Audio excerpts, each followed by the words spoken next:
Hello everyone, it's Justine. Today I have a really pretty holiday card to show you, and I also have a Christmas card to show you at the very end. This holiday card with the bird is using the folk song die.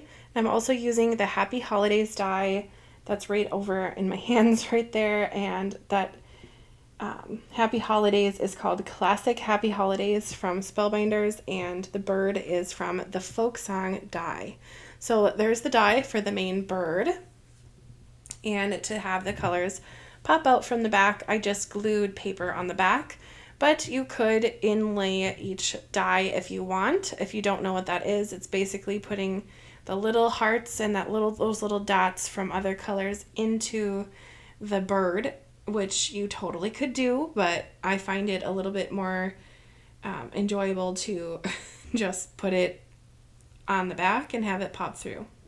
So there's these little sprigs that come off of the bird's head and the little twig that it holds, and there's a wing die, which is in my hand now, and that has a little window as well, so I put some gold mirrored cardstock behind that so it would match my bird.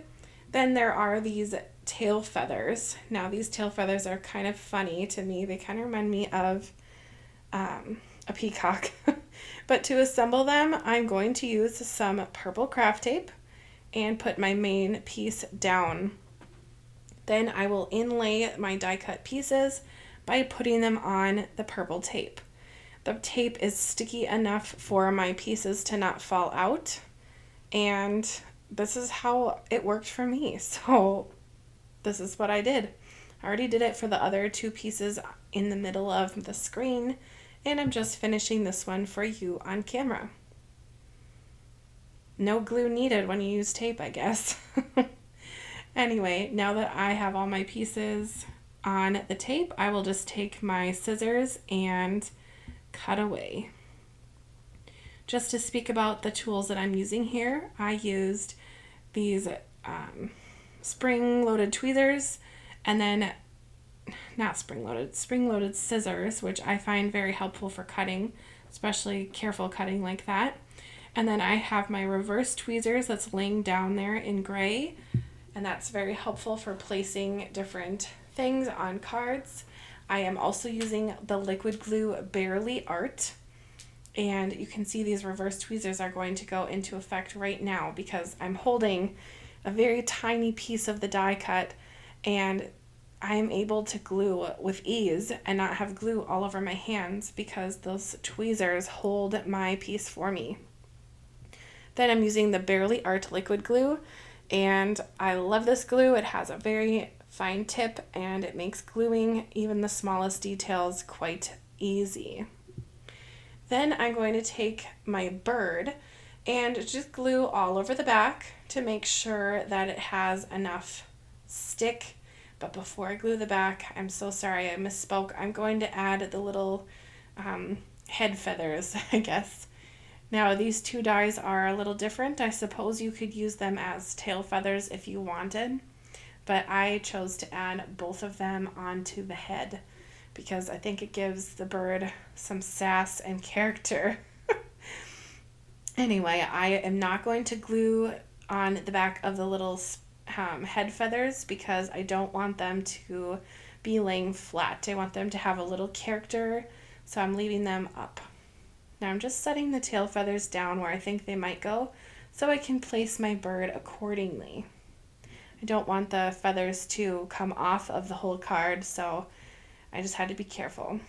I also left a little bit of room on the right for my twig to go. Now that the bird is on, I will add the tail feathers. Now, yes, I used craft tape on the back of these, but it doesn't affect the glue at all. It still will remain on my card and it will not fall off. I will glue the rest of the feathers on and then work on the wing. With my wing, I will just use the same glue and place it on my bird. I chose to use the colors that I used on this card because I've been making a lot of Christmas cards lately, And I am more drawn to the non-traditional Christmas colors sometimes. I won't say all the time, but I love red and green together, don't get me wrong, but who says that a Christmas or holiday card could not be green and pink? There's no rules in crafting. So I went for it, and I think the gold mirror cardstock is always a yes, so I chose to make my whole bird the gold mirrored cardstock. Anyway, I'm also adding some really pretty embellishments to this card that are from Spellbinders that will finish off my card and give it a really neat look.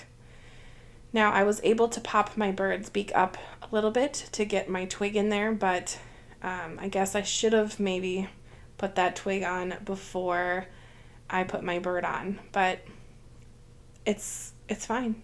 It's fine. It works. I'll just move on. So to add some embellishments, I am choosing to use these smooth discs from Spellbinders. They're sequins, but the center is not popped out of them. And I'm going to use the gold first. And I will scatter them from the top left to the bottom right of my card. This will just create some movement to the card. And when I say movement, the sequins aren't moving themselves, but when the viewer looks at it, your eye travels from corner to corner. So this is just kind of a way that I like to add embellishments because it does create movement in the card.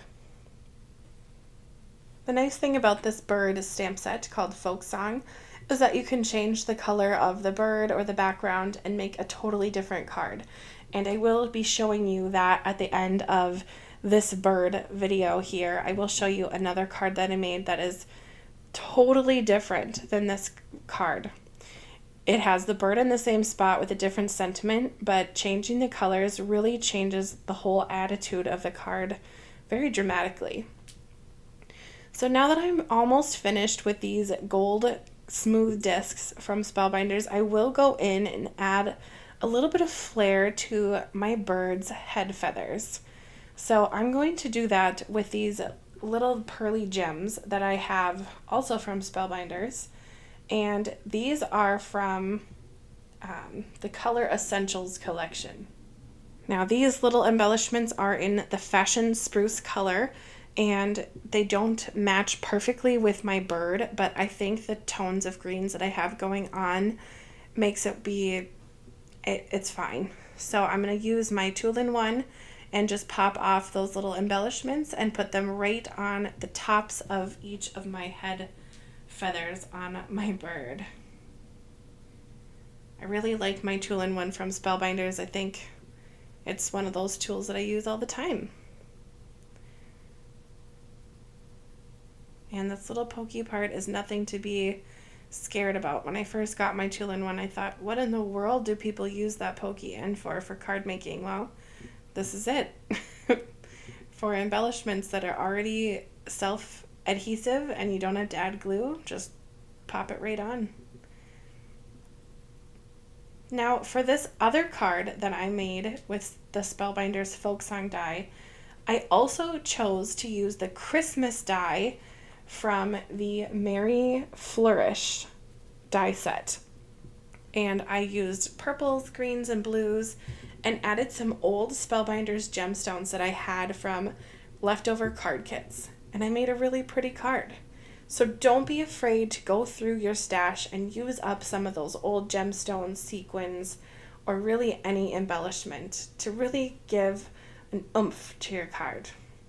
Thank you so much for watching, and if you've enjoyed this video, please hit the like button and subscribe to my channel for more videos like this in the future. Thanks for watching. Bye!